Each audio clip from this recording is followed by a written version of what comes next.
Hello students, welcome to online study of English medium, subject Sanskrit, standard 9, chapter number 19, Vinod पदानी।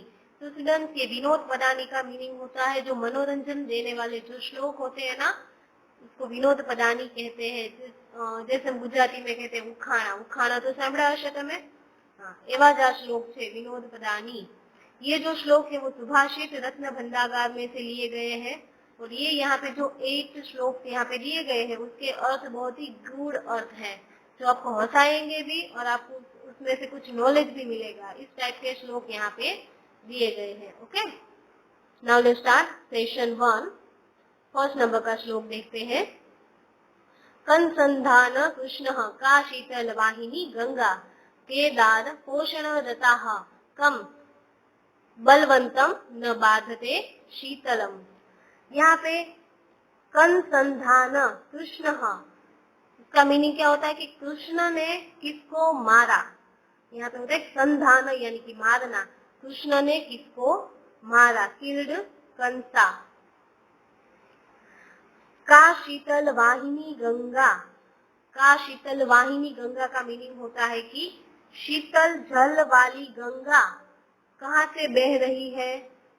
ऐसा गंगा तो बहुत सारी जगहों से बह रही है, लेकिन ऐसी कौन सी जगह है जहाँ से गंगा का पानी एकदम ठंडा शीतल है, कोल्ड है।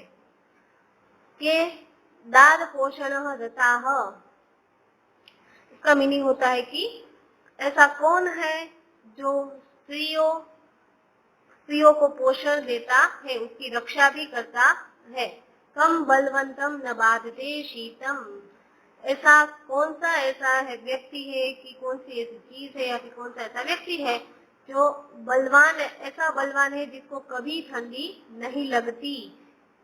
अभी हम इसका मीनिंग देखेंगे और इसका आंसर भी देखेंगे। अभी देखो ये श्लोक यहाँ पे ऐसा दिया गया है। ओके, यहाँ पे कंस या क और संधान का जो स है उसको हम ज्वाइंट करेंगे तो कंस। तो ये फर्स्ट वाला जो क्वेश्चन है उसका आंसर हमें यहीं पे मिल गया कि कृष्ण ने किसको मारा। तो यहाँ पे आंसर है फर्स्ट, और सेकेंड वर्ड का जो फर्स्ट वर्ड है उसको फर्स्ट के साथ ज्वाइंट कर दो तो क्या आंसर आएगा, कंस। कंस जधान यानी कि किल्ड कंस। तो कृष्ण ने किसको मारा था, कंस को। का शीतल वाहिनी, शीतल वाहिनी यानी कि ऐसा ठंडा पानी, गंगा का ठंडा पानी कहाँ से बह रहा है, कौन सी जगह का, उस जगह का नाम क्या है। तो इसका आंसर भी यहीं पे दिया गया है। अभी देखो ये का और ये शी, का और शी को ज्वाइंट करेंगे तो जगह का नाम भी मिल गया काशी। काशी से ठंडा, गंगा का ठंडा प्रवाह बह रहा है। वैसे ही थर्ड वाला क्या था कि स्त्रियों को पोषण कौन देता है, तो के और ये दार, के और दार को हम ज्वाइंट करेंगे तो क्या आएगा, केदार। केदार का मीनिंग होता है फार्मर, खेडूत। जो फार्मर होते हैं वो स्त्रियों और बच्चों को पोषित करते हैं। कम बलवंत, अभी यहाँ पे ऐसा बलवान कौन है जिसको कभी ठंडी नहीं लगती। तो इसका आंसर भी यहाँ पर ही है। देखो क और बल, उन दोनों को ज्वाइंट कर दो तो क्या आंसर आएगा, कम्बल। अभी देखो यहाँ पे कम्बलवंत यानी कि वुलन ब्लैंकेट, है ना। तो अभी ये चारों जो क्वेश्चन है उसके आंसर आपको इसी श्लोक में मिल गए। अभी आपको इसमें से जानने को भी मिला कि कृष्ण ने किसको मारा था, किसको मारा था, कंस को। कंस उसके मामा थे ना। वैसे ही काशी यानी कि जो गंगा नदी है उसका ठंडा प्रवाह कौन सी जगह से बहता है, तो काशी, काशी से। केदार पोषण रताः यानी कि जो स्त्रियों और बच्चों को पोषित कौन करता है, तो खेडूत, केदार। ऐसा बलवान कौन है जो जिसको कभी ठंडी नहीं लगती, तो उसका नाम है कंबल। कंबल यानी कि वुलन ब्लैंकेट। अभी देखो ये हंसाने वाला भी श्लोक हो गया और ये देखो थोड़ा दिमाग लगाने वाला श्लोक है कि इस श्लोक का आंसर इसी में ही है। अगर आप ध्यान से उसको समझेंगे, देखेंगे तो। और इसमें से आपको नॉलेज भी मिला कि गंगा का ठंडा प्रवाह कहाँ बहता है, कि कृष्ण ने किसको मारा था, ये सब है ना। ना इसका इंग्लिश ट्रांसलेशन देखते हैं। Whom did Krishna kill? तो ब्रैकेट में क्या आएगा, कंस। इसका आंसर आएगा Kans. Which river flows in a cool manner? तो उसका आंसर आएगा काशी। काशी से ठंडा पानी का प्रवाह बहता है। Which strong man does the cold not bothered। तो उसका आंसर क्या आएगा? कंबल। ऐसा कौन सा बलवान व्यक्ति है जिसको कभी ठंडी नहीं लगती? तो जिसके पास कंबल होगा उसको ठंडी नहीं लगेगी, है ना। अभी हम सेकंड नंबर का श्लोक देखेंगे। ओके, तो श्लोक पढ़ते हैं हम। तातेन कथित पुत्र लेखम लिखा ममाज्ञा न तेन लिखितो लेखः पितुराज्ञा न लोपिता। अभी हम इसका मीनिंग देखेंगे। तातेन कथित पुत्रम, तातेन का मीनिंग होता है पिता, फादर। फादर है वो अपने सन से कहते हैं कि मैं तुम्हें ऑर्डर करता हूँ कि तुम मेरे लिए लेख यानी कि आर्टिकल लिखो। ओके, तातेन का मीनिंग होता है फादर। तो ये ऑर्डर किसने दिया था? फादर ने। ओके, नतेन लिखितो लेख, नतेन लिखितो लेख का मीनिंग होता है कि उस पुत्र ने, उसके बेटे ने लेख नहीं लिखा, ऐसा। ठीक है। पितु रागना न लोपिता, पिता की आज्ञा का पालन नहीं किया। was not disobey। ओके, अभी आप सोचेंगे कि इस श्लोक में ऐसा क्या समझने जैसा है, इसमें क्या सा ऐसा मनोरंजन जैसा कहाँ हुआ कहीं पे? तो यहाँ पे देखो, न तेन लिखा है ना, तो न और तेन दोनों को हम ज्वाइंट कर देंगे तो कौन सा वर्ड बनेगा? नतेन। नतेन वर्ड बनेगा। नतेन वर्ड का मीनिंग होता है नम्र। ठीक है, नम्रता से उसने लेख लिख भी दिया और पिता की आज्ञा का अनादर भी नहीं हुआ, है ना। तो इसमें देखो श्लोक में क्या कहा गया है कि पिता ने आज्ञा की पुत्र से कि तुम मेरी आज्ञा से लेख यानी कि आर्टिकल लिखो। लेकिन यहाँ पे कैसा कहा गया? न और तेन को अलग कर दिया है, तो उस वर्ड का मीनिंग क्या हो जाता है कि पुत्र ने लेख नहीं लिखा और पिता की आज्ञा का पालन नहीं किया, है ना। लेकिन न और तेन को हम ज्वाइंट कर देंगे ना, तो उसका मीनिंग क्या होगा कि नम्रता से, नतेन का मीनिंग होता है नम्रता। नम्रता से उसने लेख लिख भी दिया और पिता की आज्ञा का अनादर भी नहीं हुआ। ओके, समझ में आया? अभी ये जो छोटा सा वर्ड है ना, जैसा आप सोचते हो ना कि अर्थ का अनर्थ हो जाता है कि वर्ड कुछ गलत गलत लिख दिया हो, तो ये वैसा ही है। नाउ इसका इंग्लिश ट्रांसलेशन देखते हैं।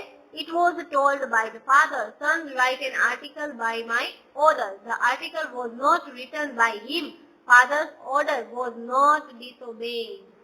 समझ में आ गया ये? अभी हम थर्ड नंबर का देखेंगे। श्रीमंती निशु का शांता। श्रीमंती निशु का शांता का मीनिंग होता है कि सौभाग्यवती। श्रीमंती निशु, उसका मीनिंग होता है सौभाग्यवती स्त्रियों में शांत। कौन शांत है? कौन क्वाइट, कौन चुप है, शांत है, ऐसा। राजा कोडभूत गुणोत्तम, महान राजाओं में कौन सा राजा इतना गुणवान और महान है? विद्वदी का सदा वंद्या, विद्वान, उसका मीनिंग होता है कि विद्वानों में, विद्वानों से कौन सदा वंदनीय है। उसका मीनिंग ये होता है कि विद्वानों से कौन सदा वंदनीय है। शास्त्रे वोक्तम न बुध्यते, यहाँ पे जो श्लोक दिए गए हैं अगर वो आप समझे, यहाँ पे जो कहा गया है वो किसी को समझ में आता नहीं है, ऐसा इस श्लोक में ऐसा कहा गया है। लेकिन हमें तो समझना है ना इसको। अभी देखो फर्स्ट वाला है श्रीमंती नेशु, है ना। श्रीमंती नेशु, श्रीमंती नेशु का meaning among the married ladies, सौभाग्यवती स्त्रियां, है ना। गुणोत्तम यानी कि एक्सलेंट इन क्वालिटी, वो अपने बिहेवियर, कैरेक्टर, क्वालिटी में सबसे बेस्ट कौन सा है, ऐसा राजा। ठीक है, तो फर्स्ट वाला देखो, श्रीमंती नेशु का शांता, तो फर्स्ट का सी और सेकंड का ता। तो ये जो फर्स्ट वाला क्वेश्चन है कि सौभाग्यवती स्त्रियों में सबसे शांत कौन है, तो उसमें जो फर्स्ट है सी और लास्ट उसका ता, उन दोनों को मिलाएंगे तो क्या आंसर आएगा? सीता। अभी देखो इस श्लोक का आंसर भी इसी में है ना। तो फर्स्ट का सी और लास्ट का ता, तो फर्स्ट क्वेश्चन का आंसर आपको मिल गया कि सौभाग्यवती स्त्रियों में सबसे शांत कौन है, तो क्या आंसर आएगा? सीता।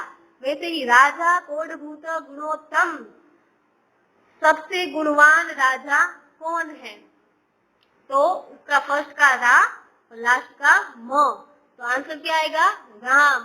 राम राजा ऐसा है जो सभी राजाओं में सबसे गुणवान और बेस्ट है। है ना। विद्वती का सदा वंध्या, ऐसी कौन कौन ऐसा है जो विद्वानों से या फिर विद्वानों से भी सदा वंदनीय है, विद्वान भी उसे वंदन करते हैं, ऐसा कौन है। तो अभी देखो इसका भी और वंध्या के साथ लास्ट में क्या लिखा है, धा, तो वी और धा को मिलाएंगे तो क्या आएगा, विद्या। विद्या ऐसी चीज है जो जो बड़े बड़े पंडित और विद्वान भी होते हैं ना, उसको नमन करते हैं।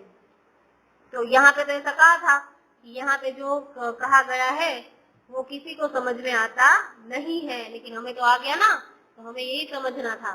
चलो अब इसका इंग्लिश ट्रांसलेशन देखेंगे। Who is quiet among the married ladies? कौन है, सीता, है ना। Who was the best king in respect of qualities? तो क्या आंसर आएगा, राम। यहाँ पे आप ब्रैकेट में आंसर लिख देना, okay. Who is always worthy to be saluted by the scholars? ऐसा कौन है जो स्कॉलर यानी कि जो विद्वान होते हैं वो भी उसको वंदन करते हैं, उसको नमन करते हैं, है ना। All this is said there itself, but it is not understood. यहाँ पे जो कहा गया है वो किसी को समझ में आता नहीं है। अभी आपको तो समझ में आ गया ना कि यहाँ पे जो स्लोगन या फिर यहाँ पे जो पहेली दी गई है उसमें बहुत सारे क्वेश्चन भी है, उसका आंसर उसी में है, लेकिन हमें ढूंढना होगा, और ये थोड़ा दिमाग का खेल हो गया ना। चलो अभी 4th नंबर का देखेंगे हम श्लोक। 4th नंबर का है, वज्रंती पद्यानि कदा विकासम प्रिया गते भर्तरी किम करोति रात्रो च नित्या विरहातुरा न सूर्योदये रोदती चक्रवाकी। फर्स्ट है वज्रंती, है ना। वज्रंती पद्यानि कदा, तो वज्रंती पद्यानि विकासिम वज्रंती, इसका मीनिंग है ब्लूम, है ना। तो कमल होते हैं जो लोटस होते हैं, लोटस के फूल, वो कब ब्लूम करते हैं, कब खिलते हैं, ऐसा यहाँ पे क्वेश्चन दिया गया है ना। कि जो कमल के फूल होते हैं वो कब खिलते हैं, विकासम का मीनिंग होता है कि ब्लूम, तो जो कमल के फूल होते हैं वो कब खिलते हैं। तो ये फर्स्ट क्वेश्चन हो गया। सेकंड है, प्रिया गते भर्तरी किम करोति, यानी कि प्रिया यानी कि जब, प्रिया यानी कि जिसका पति मर गया हो, वो प्रिया का मीनिंग होता है पत्नी, ठीक है। तो जब पति मर जाता है या फिर पति कहीं पे गया होता है, ओके, तो प्रिया यानी कि उसकी पत्नी तो क्या करती है, किम करोति, तो जब पति कहीं पे गया होता है तो उसकी पत्नी क्या करती है। ये सेकंड नंबर का क्वेश्चन हो गया। अभी 3rd नंबर का है, रात्रो च नित्यम विरहातुरा, इसका मीनिंग होता है कि रात में हर रोज यानी कि ऑलवेज ऐसा कौन सा बर्ड है जो अपने युगल से या फिर अपना जो पार्टनर होता है उससे विरह यानी कि विरह में, उसके विरह में रोता है, ठीक है। ऐसा कौन सा है ये, तो ये 3rd नंबर का क्वेश्चन हो गया। तो अभी लास्ट वाला देखते, का सूर्योदय रोदती चक्रवाकी, इसका मीनिंग होता है कि चक्रवाकी नामक जो बर्ड है वो सूर्योदय यानी कि जो सनराइज होता है उस टाइम पे वो रोता है।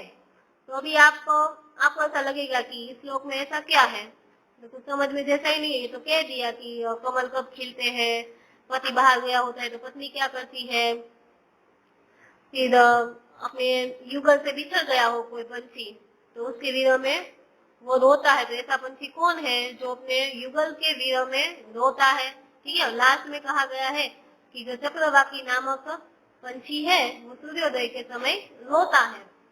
तो अभी हमें आगे वाले जो 3 क्वेश्चन है उसके आंसर कहाँ से मिलेंगे, है ना, यही सोचना है। उसके आंसर इसी में है, लेकिन हमें फाइंड करना पड़ेगा। तो चलो हम देखते हैं कि उसके आंसर कहाँ पे है, ओके। फर्स्ट है, वज्रंती पद्यानि कदा विकासिम, यानी कि कमल के जो फूल होते हैं वो कब खिलते हैं। तो अभी लास्ट वाली लाइन है ना, उसका फर्स्ट वाला वर्ड देखो, सूर्योदय, तो वो उसका आंसर है कि सूर्योदय के समय कमल के फूल खिलते हैं। सेकंड वाला क्वेश्चन है कि जब पति बाहर गया होता है तो प्रिया यानी कि उसकी पत्नी है वो क्या करती है, तो रोदती यानी कि रोती है, क्राइंग करती है।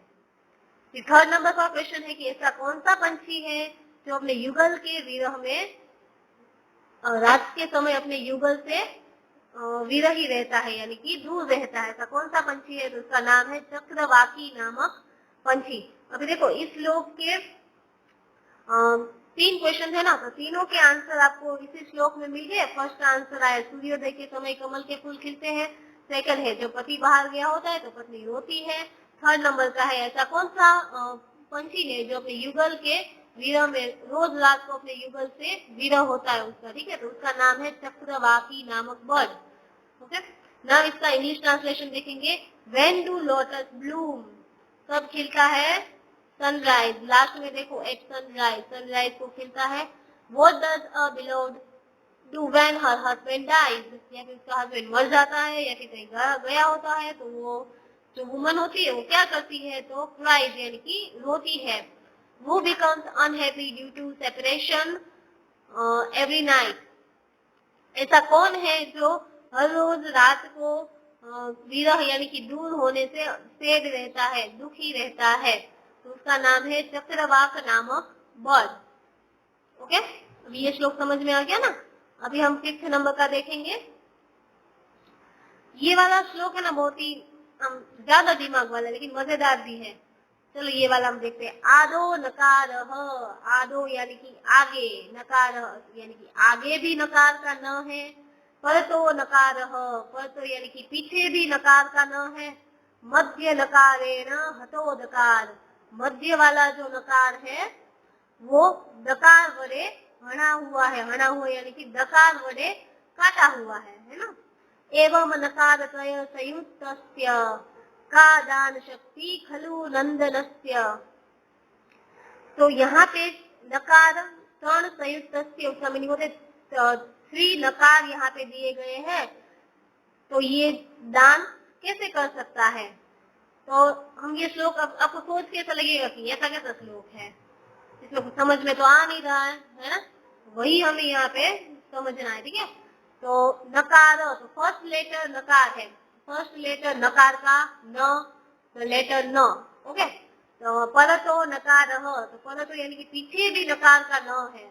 आप देखो ये श्लोक का जो लास्ट लाइन है ना उसके लास्ट में लिखा है नंदनस्य, तो नंदन नाम का जो व्यक्ति है, नंदन किसी का नाम है नंदन। ओके, तो हमें नंदन को साइड में ले लेना है, ये नंदन को। ओके, तो नंदन का जो आगे का न है उसमें क्या लिखा है? आगे भी नकार का न, तो आगे न आ गया। परतो नकार यानी कि पीछे भी नकार का न है, आया, आगे भी न पीछे भी नहीं। अभी मध्य नकार हरतो दकार, मध्य में नकार के न को काटने वाला दकार भी है, ऐसा कहा गया है। तो नकार को काटा तो आधा न हो गया और दकार का द हो गया, तो पूरा वर्ड क्या बन गया? नंदनस्य। समझ में आया? फिर यहाँ पे लिखा है नकार त्रय संयुक्तस्य, 3 नकार उसके आसपास है, तो वो दान शक्ति यानी कि द का दान कैसे कर पाएगा, है ना, ऐसा यहाँ पे लिखा है। तो अभी कुछ समझने जैसा है। अभी मैं आपको एक एग्जांपल देके उसको समझाती हूँ। अभी देखो कोई व्यक्ति, अगर आप ही हो, आपको कुछ अच्छा काम करना हो तो आपके आजू बाजू वाले बोलेंगे ना, नहीं ये मत कर, ना वो मत कर, आगे वाला भी बोलेगा ये मत कर, ये अच्छा नहीं है, लेकिन आपको अगर ये ठीक लग रहा है तो आपको करना ही चाहिए। तो ये जो वर्ड है ना उसमें ये द की परिस्थिति भी वैसी है। आगे पीछे वाले है ना उसको ना बोलते कि नहीं तू दान मत कर, दान मत कर, लेकिन द क्या है? द सबका बादशाह है, द की मर्जी हो तो वो कुछ भी कर सकता है, लेकिन आगे पीछे वाले की ना सुने तो, ठीक है। अभी चलो इस इंग्लिश ट्रांसलेशन देखते हैं इसका। द लेटर न इन बिगनिंग, द लेटर न in the end, in the middle the letter the is hit with the letter n. In this way how can there be the ability to give in the son named Nandan with the combination of the 3 nakars. तो हमने देखा ना जो first है starting में भी न है, लास्ट में भी न है, मिडल में भी न है, लेकिन द के साथ काटा हुआ न है, ठीक है। तो ये उसके आगे पीछे सब जगह न है, तो ये जो नंदन है वो दान कैसे कर पाएगा कि तीनों तरफ न है, ऐसा यहाँ पे कहा गया। लेकिन हमें तो समझ में आ गया ना कि नंदन का द है वो तो बादशाह है, किसी की ना सुने तो वो कुछ भी कर सकता है ना। चलो अभी हम नेक्स्ट श्लोक देखेंगे।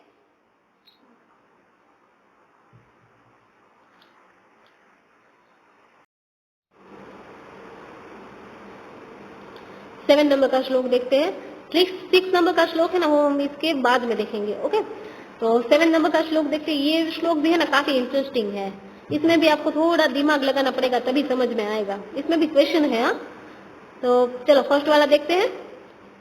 तुरोहम प्रथनम हित्वा, यानी कि पहले का जो वर्ड है उसको निकाल देंगे तो लास्ट में क्या बचता है? तुर, ये बचता है। ओके, चरोदस्मी मध्यम विना, बीच का वर्ड निकाल देते, मध्यम यानी कि मिडल, मिडल का वर्ड निकाल देते तो लास्ट में क्या बचता है? चरो, लास्ट में बचता है चरो। ओके, आद्य मध्यान्ति वैर्युक्तः को भवामि वंदनु तु भो, आद्य यानी कि आगे का, मध्य यानी कि मिडल का, अंति यानी कि लास्ट का। फर्स्ट, मिडल और लास्ट तीनों को मिलाएंगे तो ऐसा कौन सा वर्ड बनेगा बताओ आप, ऐसा इस श्लोक में कहा गया है। इसको आप उखाणું પણ आप તમે એને કહી શકો। ઓકે, તો આમાં તમારે આન્સર આપવાનો છે કે 3 क्वेश्चन आप्या છે। फर्स्ट है, फर्स्ट का वर्ड निकाल देते हैं तो लास्ट में बचता है तुरो, मिडल का निकाल देते हैं तो बचता है चरो। अभी फर्स्ट, मिडल और लास्ट वाला तीनों को मिलाओगे तो क्या बनता है ये मुझे बताओ, ऐसा इस श्लोक में कहा है। ओके, तो हम देखते हैं क्या बनता है। फर्स्ट का निकालेंगे तो क्या बचता है? तुरो। ओके, तो लास्ट में तुरो लिख दिया। फिर मिडल का निकालते तो क्या बचता है? चरो। तो अभी मिडल की स्पेस रखो और यहाँ पे अंडरलाइन करके देखो, देखो यहाँ पे फर्स्ट के आगे अंडरलाइन करो तो फर्स्ट की जगह खाली है, हमें फर्स्ट वाला वर्ड ढूंढना पड़ेगा। ठीक है, फिर सेकंड लाइन, सेकंड वाला क्वेश्चन क्या है कि इसमें मिडल वाला घूम गया है, फर्स्ट और लास्ट वाला दिया हुआ है। ठीक है, तो वो लिखो और जो मिडल वाला है उसके नीचे अंडरलाइन कर दो। ओके, तो यहाँ पे मिडल वाला वर्ड दिया गया है, देखो तू, तो च के बीच में आएगा, च और रो के बीच में आएगा तू, तो क्या वर्ड बनेगा? चतुर। अभी समझ में आ गया? अभी चलो इसका इंग्लिश ट्रांसलेशन देखते हैं। Leaving the first letter I am तूर, अगर मेरा फर्स्ट लेटर निकाल देते हैं तो मैं क्या बचता हूँ? मैं कौन हूँ? तूर। अगर मेरा without the middle letter I एम चर, अगर बीच वाला वर्ड निकाल देते हैं ना तो मैं कौन हूँ? चर। से who I am with the first, middle and last letter, बताओ अगर मेरे पास फर्स्ट, मिडल और लास्ट तीनों लेटर हो तो मैं कौन हूँ? तो आंसर आएगा चतुर। चतुर यानी कि स्मार्ट भी होता है, और 3 इडियट्स देखा है ना, उसमें भी चतुर आता था, पता है ना? ये वो वाला चतुर नहीं है, चतुर का मीनिंग ये स्मार्टनेस भी होती है, होशियार। चलो अब हम 6 नंबर का श्लोक देखेंगे। एको न विशति ह स्त्रियाणाम स्थानार्थम सरयुगताः, एको न विशति, एको न विशति, ये जो वर्ड है ना उसको हम साथ में पढ़ेंगे बिना गैप के। ओके, तो एको न विशति उसको साथ में पढ़ेंगे तो क्या होता है कि 19 वुमेन्स। ओके, और एको न विशति ये अलग अलग है तो कितनी वुमेन्स होती है? 20 वुमेन्स। ओके, स्नानार्थम, स्नानार्थम सरयू गता, स्नान करने के लिए कहाँ जाती है? सरयू नदी में स्नान करने के लिए जाते हैं। विशंतिः पुनरायाताः, यानी कि जो 20 वुमेन्स होती है, पुनरायाताः का मीनिंग होता है वापस लौटना। ओके, कम बैक, तो जो 20 वुमेन्स होती है वो वापस आती है। एको व्याघ्रेणः भक्षतीः, इसमें से जो एक होती है उसको व्याघ्र यानी कि जो टाइगर होता है वो खा जाता है। अभी आप सोचोगे कि इसमें ऐसा क्या हंसने जैसा है, इसमें लिखा है कि 20 वुमेन्स है, लेकिन आप इसको एको न विशति को देखोगे ना, एको न विशति यानी कि 19 वुमेन्स नहाने गई थी, स्नान करने के लिए सरयू नदी में गई थी, लेकिन वापस कितनी आती है? 20। और एक को तो जो टाइगर होता है वो खा जाता है, तो एक को टाइगर खा गया होगा तो वो टोटल होगी कितनी? 21। लेकिन यहाँ पे तो 20 कहा है कि 20 जाती है, या फिर एको विशति को मिलाओगे तो 90 है ना। तो फिर यहाँ पे बोलते हैं कि जो 20 वुमेन्स है वो वापस आती है और एक को खा जाते हैं, जो टाइगर है उसको खा जाता है, तो 2 बच गई है ना। तो ये कहना क्या चाहता है वही हमें समझना है। ओके, अभी देखो, एको ना विशति स्त्रियाम, 1 मैन वुमन, यानी कि एको न का मीनिंग होता है यहाँ पे नर, एक नर और 20 वुमन नहाने के लिए गए थे सरयू नदी में। अभी इसको जाने की जरूरत थी, वहां पे क्यों गया था? विशंतिः पुनरायाता, यानी कि जो 20 वुमेन्स होती है वो वापस आती है। ओके, सरयू गताम का meaning went to river Sarayu, Sarayu नदी जो अयोध्या में आई हुई है ना। विशति यानी कि 20, पुनः आयता, कम बैक अगेन, आया ना, पुनः पुनरा या तो उसका संधि विच्छेदन करेंगे तो क्या आएगा, पुनः आयता यानी कम बैक, तो 20 वुमन वापस आती है। एक व्याघ्रेण, एक को टाइगर है वो खा जाता है, तो 20 कैसे वापस आई, वो वही हम सोच रहे थे ना। तो अभी देखो, एको न विशति, एको न विशति का 2 मीनिंग होता है, उसको साथ में बोलेंगे तो 19 वुमन्स होगी। ओके, अगर एको न विशति उसको अलग अलग बोलेंगे तो 20 वुमन्स, और न का एक मीनिंग होता है नर, एक नर और 20 वुमन्स नहाने के लिए गए थे सरयू नदी में। ओके, और वापस कितनी आती है, 20 वुमन्स वापस आ जाती है, लेकिन जो एक नर गया था ना उसको टाइगर खा गया, उसको जाने की जरूरत थी, नहीं गया होता तो आराम से बैठा होता ना, जी रहा होता। चलो अब हम इसका इंग्लिश ट्रांसलेशन देखेंगे। 19 woman went to the river Sarayu for taking a bath, 20 come back again, one यहाँ पे देखो ब्रैकेट में मैन भी कहा दिया गया है, यानी कि उसमें जो एक मैन था ना, नर था, was eaten by the tiger, tiger उसको खा जाता है। अभी समझ में आया, इसको वहां पे कोई जाने की जरूरत थी, आपको क्या लग रहा है, वही 20 स्त्रियों के बीच में वो अकेला करने क्या गया था वहां पे। चलो अभी हम लास्ट वाला श्लोक देखते हैं, है ना, 8 नंबर का श्लोक। अहम च त्वं च राजेन्द्र लोकनाथ विभु वुभावपि बहुविहरः राजन षष्ठी तत्पुरुषो भवानः। ये वाला जो श्लोक है ना, वो वर्ड की यहाँ पे करामात दिखाई गई है। वर्ड को समझना है कि इस वर्ड को हम ऐसे ऐसे पढ़ेंगे तो क्या होगा, वैसे पढ़ेंगे तो क्या। आपने सुना होगा ना, एक वर्ड के 2 मीनिंग होते हैं, लेकिन उसको कैसे पढ़ना है वो आपकी मर्जी है, ठीक है। सेंटेंस के अकॉर्डिंग उसको समझना होता है। कोई कोई वर्ड ऐसे होते हैं जिसके 2 मीनिंग होते हैं, यहाँ पे ऐसे ही वर्ड दिए गए हैं, हमें वही पढ़ना है। चलो, अहम च त्वं च राजेन्द्र लोकनाथ विभु वुभावपि। ओके, यहाँ पे जो एक गरीब व्यक्ति होता है, ओके, वो राजा से कहता है कि हे राज श्रेष्ठ, राजेंद्र यानी कि हे राज श्रेष्ठ, मैं और आप, हम दोनों क्या है, लोकनाथ है। ऐसा वो गरीब व्यक्ति है, वो कैसे, आपको आप सोचेंगे कि राजा और गरीब दोनों लोकनाथ कैसे हुए। लोकनाथ का मीनिंग आप सिंपली कैसे निकालोगे कि लोकों का नाथ, यानी कि लोकों का नाथ तो क्या होगा, राजा। लोकों का नाथ तो वही होता है ना, इसलिए उसको लोकनाथ कहते हैं। लेकिन ये गरीब कैसे कहता है कि मैं भी लोकनाथ हूँ, है ना। तो अभी चलो उसका आगे देखते हैं कि बहुविह राजनः। अभी देखो, लेकिन वो जो व्यक्ति है जो राजा से बात कर रहा है, वो क्या कहता है कि मैं लोकनाथ हूँ, लेकिन मैं किस में आता हूँ, बहुव्रीहि समास में आता हूँ, और आप जो है वो षष्ठी तत्पुरुष समास में आप आते हैं। लेकिन कैसे, तो जो व्यक्ति राजा से बात कर रहा है ना, वो लोकनाथ कैसे हुए, लोको यानी कि लोक है, नाथ, नाथ जैसे लोक। एक लोकनाथ का मीनिंग होता है कि ऐसे लोग, यानी कि ऐसे पीपल जो नाथ हो, नाथ जैसे हो, यानी कि जो अमीर लोग होते हैं वो गरीबों के नाथ हुए। कैसे, जो अमीर लोग होते हैं उसको दान मिलता है ना, तो जो अमीर लोग होते हैं वही गरीबों के लोकनाथ हुए, ठीक है। और एक लोकनाथ होते हैं राजा, जो लोगों के नाथ, या फिर हम गॉड भी कह सकते हैं, वो भी हमारे नाथ हुए ना, भगवान हमारे नाथ। तो जो लोकनाथ जैसे होते हैं, यानी पीपल नाथ जैसे होते हैं, वो किस में आएंगे, बहुव्रीहि समास में। ओके, और जो लोकों के नाथ है वो किस में आएंगे, षष्ठी तत्पुरुष समास में आएंगे। तो यहाँ पे है ना, ये वर्ड की यानी कि शब्द की करामत यहाँ पे दिखाई गई है कि शब्द को कैसे समझना है। ओके, ना उसका इंग्लिश देखते हैं। O great king, you and I both of us are Loknath, हम दोनों कौन है, Loknath. O king, I am बहुव्रीहि समास, मैं किस में आता हूँ, बहुव्रीहि समास में आता हूँ। मैं लोकनाथ हूँ, लेकिन मैं किस में आता हूँ, बहुव्रीहि समास में। ओके, योर मैजेस्टी इज, यानी कि आप है वो किस में आते हैं, षष्ठी तत्पुरुष समास। आप किस में आते हैं, षष्ठी तत्पुरुष समास।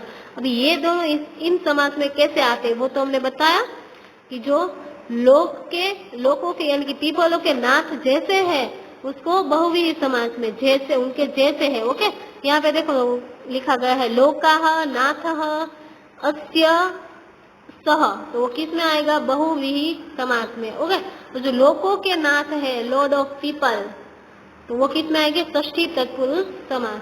तो स्टूडेंट्स है ना, ये बहुत ही इंटरेस्टिंग और मजा आने वाले श्लोक है ना। We have completed this explanation. Okay, thank you.